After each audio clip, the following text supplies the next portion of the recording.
You ever have those days where you just need a warm cookie fast? Today, I'm sharing two recipes for stocking your freezer so that you can have cookies on demand. We are talking about delicious chocolatey M&M cookies and fun, colorful sprinkle cookies.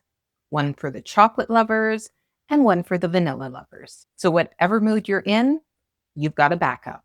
My name's Larissa, and this is the Concussion Crew. Around here, we are all about making life a little bit easier, especially on the low energy, hard days. Whether you're managing chronic pain or you just love a good life hack, I've got you covered. So here's the idea. You whip up a batch of cookie dough when you're having a good day, when you got a little bit of energy. You pre-shape the cookies and stick with me because I've got an amazing tool that makes that super simple. And no, it's not an ice cream scoop. You take your dough, you make the cookie balls, you freeze it, and then when you're having a rough day or you just want a sweet treat, you grab a few of the frozen cookies from the freezer and pop them straight into the oven. It'll be like baking therapy without the cleanup. First up, we've got giant M&M cookies from the cookbook Sally's Baking Addiction. Her recipes are amazing. I have not had a fail yet from any of her cookbooks, so highly recommend. These cookies are soft and chewy, kind of like the classic chocolate chip cookie, only they've got colorful M&Ms for extra joy. I love how these guys spread out a little, so they're more like bakery style cookies.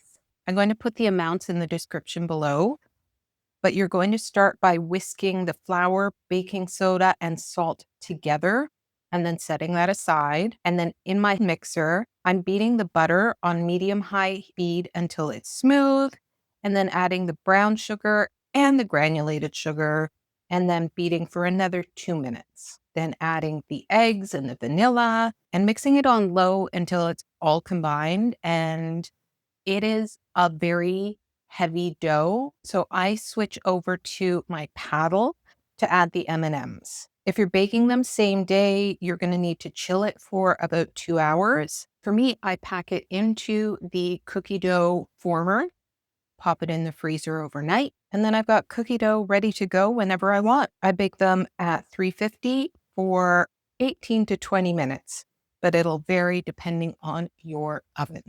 In the recipe, it says that she makes monster-sized cookies using a quarter cup of dough, and I have done that, and they are amazing. But I've also used it in my cookie mold in the freezer, and they turn out really well. All right, let's talk about the tool that makes all of this so much easier. This is a silicone meatball former tray. It's meant for perfectly round meatballs, but I use it for cookie dough. I am not knowledgeable about cross-contamination, but it scares me to think about using that for both meatballs and cookie dough. So I have one exclusively for cookie dough and one exclusively for meatballs, and never the twain shall meet. Once your cookie dough is ready, it is super simple to just cram it all into the base of the silicone tray. And then you put the top on top and push it down, and it will form the cookies for you. This way, your cookies are all the same size, so they bake at the same speed. They are not stuck together, and you don't have to scoop them out hand by hand individually when you're probably already tired and ready to move on to the next project or take a nap. Now for something a little fun and festive, the sprinkle cookies from Crazy for Cookies, Brownies, and Bars, another great cookbook. These guys are soft, buttery, and packed with rainbow sprinkles. Sometimes I like to swap out the rainbow sprinkles for the little colorful balls instead. If you have a party, you can do them all one color, multicolor, you do you, boo. They taste kind of like birthday cake in cookie form and are perfect for vanilla lovers. The recipe for sprinkle cookies comes from Dorothy Kern's cookbook. Again, I'm going to put the amounts in the description below. You're going to start by creaming the butter and sugar in a stand mixer. And then once that's fluffy, you'll mix in the egg egg yolk and vanilla extract until smooth, and then add in the baking soda, cream of tartar, and salt, and then slowly mix in the flour. And I find it easier to really do this slowly. I'm a kind of dump it all in and hope for the best kind of girl, but because this is also a heavy cookie and because you want it to be just combined, you're not wanting to overwork this dough, slowly work in the flour and then slowly work in the sprinkles. And again, pop this into your cookie dough former, pop it in the freezer overnight, and you will have delicious sprinkle cookies on demand. For both of these recipes, when you're ready to bake them, you don't even need to thaw them. Just add a couple minutes extra baking time and you'll be fine.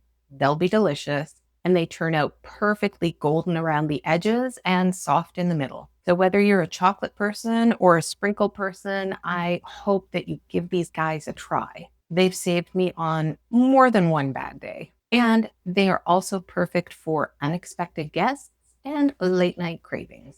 Let us know in the comments, are you team chocolate or team vanilla? Everybody is welcome. Everybody is loved here. And if you have a favorite freezer treat, make sure you drop that in the comments below because we are always looking for new ideas that we can share with each other.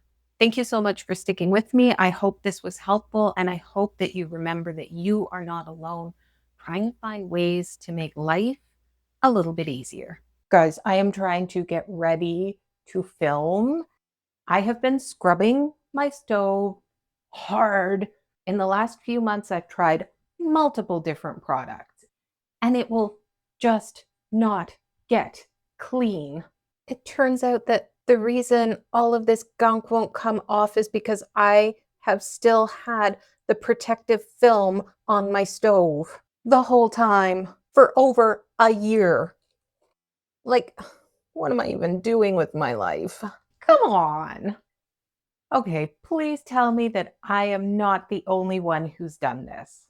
I can't decide if this is a brain injury thing or just a Larissa thing. Either way, maybe take this as an opportunity to check your stove. Tell me I'm not alone.